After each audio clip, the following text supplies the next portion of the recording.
اور جناب پھر اس کے بعد باقی کے روزوں کی تیاریاں تو کہیں بہت پیچھے رہ گئی اور گھر بھر میں کومل بھابی کے اعتکاف کی تیاریاں زور پکڑ گئیں۔ کومل کے لیے عشاء اور دعا کے کمرے میں جگہ بنا دی گئی تھی۔ اپنے کمرے میں وہ منیب اور ٹیپو کی وجہ سے بیٹھ نہیں سکتی تھی اور کچھ ہماری دعا کی دعائیں سمیٹنے کا زیادہ ہی چڑھا ہوا تھا۔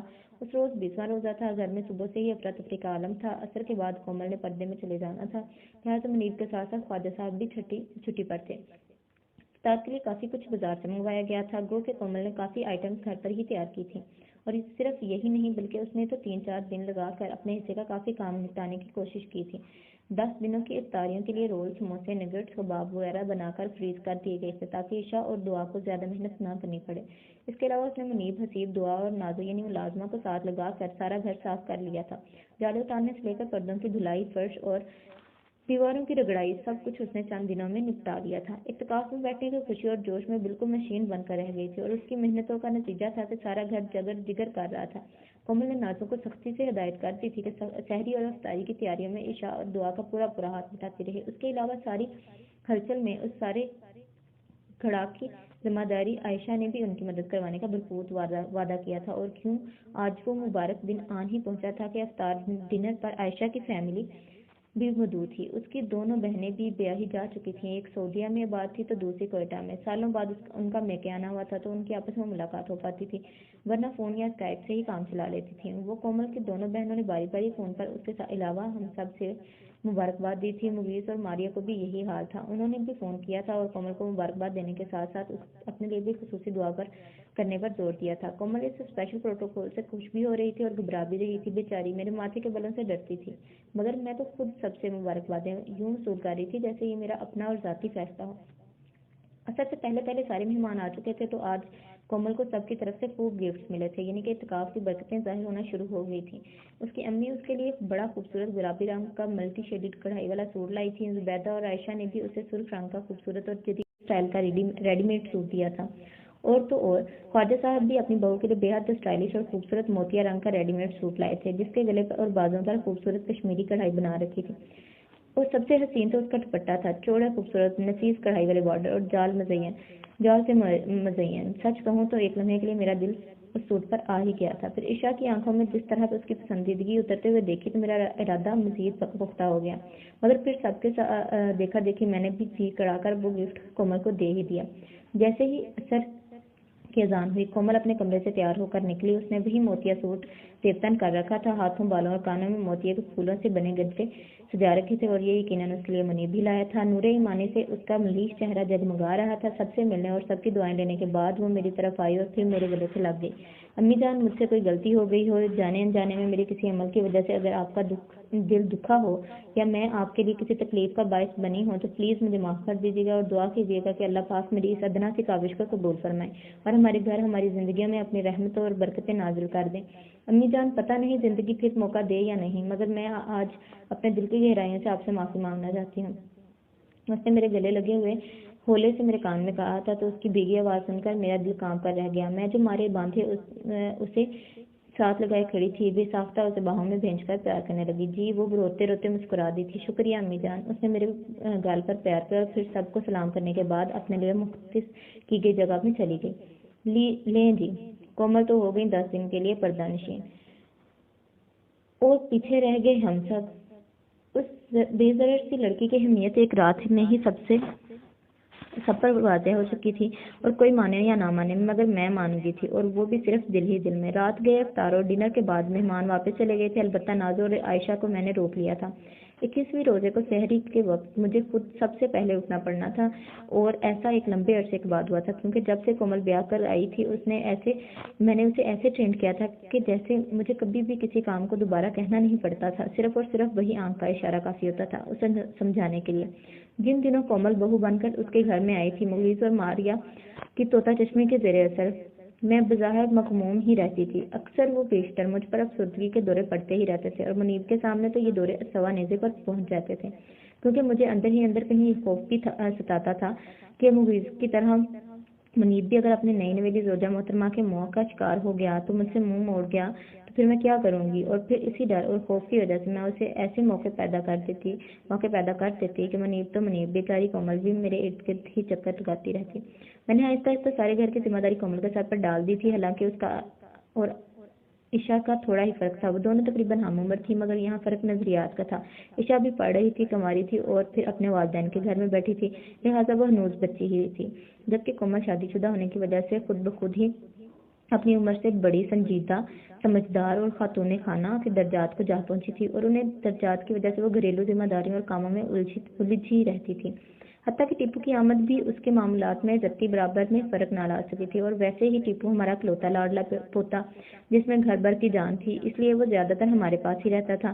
کومل کے پاس تو صرف ضرورت کے وقت جاتا تھا، اور آج ایک لمبے عرصے کے بعد سحری میں اٹھنا مجھے دو بھر لگ رہا تھا۔ ہاں، کہاں تو میں سب سے آخر میں اٹھ کر سجے سجائے ٹیبل پر براجمان ہوتی تھی، اور آج کہاں ان سب سے پہلے اٹھنا، پھر کچن میں جانا، اور پھر وہاں جس افراتفری اور بے ترتیبی میں میرا استقبال ہوا، ایک لمحے کو تو میرا دماغ ہی گھوم گیا۔ برتن دھلے ہوئے ضرور تھے، مگر اونچے سیدھے یہاں وہاں بکھرے پڑے، اور تو اور ڈنر کے بعد پی جانے والی چائے کے برتن دھلے بغیر ہی سنک میں لڑکے پڑے تھے۔ ایک لمحے کو میں نے وہیں کھڑے کھڑے چاروں طرف کا جائزہ لیا، اور پھر وہیں سے الٹے قدموں عشا دعا کو اٹھانے چلی گئی۔ اب اس کمرے میں تو بہو بیگم مصروف عبادت تھی، لہٰذا میں لڑکیوں کو سخت سست بھی نہ سنا سکی، اور زبردستی انہیں اٹھا کر مندی مندی آنکھوں سے سمیت چولہے کے آگے لے کر کھڑا کر دیا۔ بس جی، کچھ نہ پوچھیے، وہی سحری جو ایک اکیلی بہو کومل نازوں کے ساتھ مل کر پوری ذمہ داری، اطمینان، محبت اور خلوص سے تیار کرتی تھی، کہ اس کی تیار کی گئی ہر چیز سے اس کا خلوص اور محبت چھلکتی تھی، اور اب وہی سحری ہم سب سے مل کر بنانا محال ہو رہا تھا۔ عشا تو اپنے کہے گئے کے مطابق ایک دو دن ہی کام میں ہاتھ بٹانے آئی، اور پھر اپنی شادی کی تیاریوں کا بہانہ بنا کر خود کو مہمان ثابت کیا، اور ہر کام سے ہاتھ جھاڑ کر فارغ ہو گئی۔ دعا البتہ ثواب لینے کے چکر میں پوری کوشش کر رہی تھی کہ نازو اور میرے ساتھ کام میں ہاتھ بٹا سکے، مگر وہ بھی اپنی طبیعت کے ہاتھوں مجبور تھی۔ دل کرتا تو کچن میں گھس جاتی، نہ چاہتا تو بہانے ہزار تھے اس کے پاس بھی، اور آخر میں رہ گئی عائشہ، اس ساری ہلچل، اس ہنگامے کو برپا کرنے والی بھابھیوں اور بہوؤں کی سب سے بڑی ہمدرد۔ میری بہو کو پردہ نشین کروانے کے بعد اس طرح غائب ہوئی جیسے گدے کے سر سے سینگ، اور آج 29واں روزہ تھا، اور مطلع بالکل صاف، اندر کا بھی اور باہر کا بھی۔ گمان غالب تھا کہ چاند نظر آ ہی جائے گا اور صبح عید ہو ہی جائے گی، اور اسی حساب سے ہماری تیاریاں بھی تقریباً مکمل ہی تھیں، اور اب انتظار تھا تو بالکل صرف ہلال عید کا۔ کومل کے اعتکاف میں بیٹھنے کی جو روحانی برکات اور فضیلتیں نازل ہو رہی تھیں وہ سب تو اپنی جگہ، مگر ان گزرے 9 دنوں میں ہماری آنکھیں پوری طرح سے کھل چکی تھی۔ کم از کم مجھے تو صحیح معنوں میں قدر ہو رہی تھی اپنی بہو کی، اور سب سے اچھی بات یہ ہوئی تھی کہ وہ یہ تھی کہ عشا کو اپنی ذمہ داریوں کا احساس ہو گیا تھا، اور ہوتا کیوں نہ، آخر کل کو اس نے بھی تو وہی بہو بن کر اگلے گھر جانا تھا، پھر سسرال میں جگہ بنانے کے لیے خلوص اور محبت کے ساتھ محنت بھی تو کرنی پڑتی ہے۔ اب یہ علیحدہ بات ہے کہ یہ محنت بھی اس نے اپنی ساس کے احساس دلانے پر ہی شروع کی تھی۔ اس روز 26واں روزہ تھا، عشا کی سسرال سے اس کی عیدی آ رہی تھی، ہم نے اسے سلسلے میں افطار پر انوائٹ کیا تھا انہیں، اور سب کی بھاگ دوڑ کے باوجود ڈائننگ ٹیبل جانے کیوں سونا سونا سا لگ رہا تھا۔ میرے ساتھ ساتھ یقیناً مہمانوں نے بھی دعوت میں خاصی کمیاں محسوس کی تھیں۔ ہماری عمومی دعوتوں میں زیادہ تر چیزیں گھر میں ہی تیار کی جاتی تھیں، مگر اس روز تو افطار سے لے کر ڈنر تک سب کچھ ہی ریڈی میڈ منگوایا گیا تھا۔ رول، سموسے، کباب، فروٹ چاٹ، دہی بڑے، حتیٰ کہ پکوڑے کے مشہور بیکرز اور کنفیکشنرز کے منگوائے گئے تھے۔ عشا کی ساس نے حیرت سے سجا سجایا ٹیبل دیکھا، اور پھر کچھ ایسی نگاہوں سے مجھے اور عشا کو دیکھا کہ میں شرم سے گڑ گئی۔ خیر، افطار کا وقت تو کسی نہ کسی طرح نکل گیا۔ ان لوگوں نے ہر چیز احتیاط سے صرف چکھی تھی، ورنہ پہلے وہ لوگ گھر کی بنی ہر چیز سے پورا انصاف کیا کرتے تھے۔ افطار اور نماز کے بعد جب ڈنر لگایا گیا تو ایک بار پھر عجیب سی صورتحال کا سامنا کرنا پڑا۔ منیب اور خواجہ صاحب نے تو ہماری سہولت کو ہی دیکھتے ہوئے شہر کے سب سے بڑے مشہور ہوٹل سے کھانا منگوایا تھا، مگر اس کا کیا کیا جاتا کہ اس کے مہنگے کھانے میں وہ لذت نہ تھی جو ذائقہ کومل کے ہاتھ سے بنے کھانے میں تھا۔ عشا کے سسرال والے تمہارے مربت کے کچھ کہہ نہ پائے، مگر ہم ایک بار پھر شرمندہ ہوئے، اور پھر آخر میں رہتی کسر کومل کے ہاتھ کی بنی اسپیشل کھیر کی جگہ ڈیزرٹ میں پیش کیے جانے والے کلفے نے پوری کر دی تھی۔ عشا کے سسرالی جتنی دیر بیٹھے رہے کومل کی تعریفیں ہی کرتے رہے۔ وہ لوگ اس کے سگڑپن اور سلیقے کی بار بار تعریفیں کر رہے تھے، اور میں نے محسوس کیا تھا کہ میرا خون خواہ مخواہ ہی بڑھتا جا رہا تھا۔ میرا سر جانے کیوں فخر سے بلند ہو رہا تھا، اور اپنے اس احساس میں شاید میں عشا کو بجھتا چہرہ بھی نہ دیکھ پائی تھی۔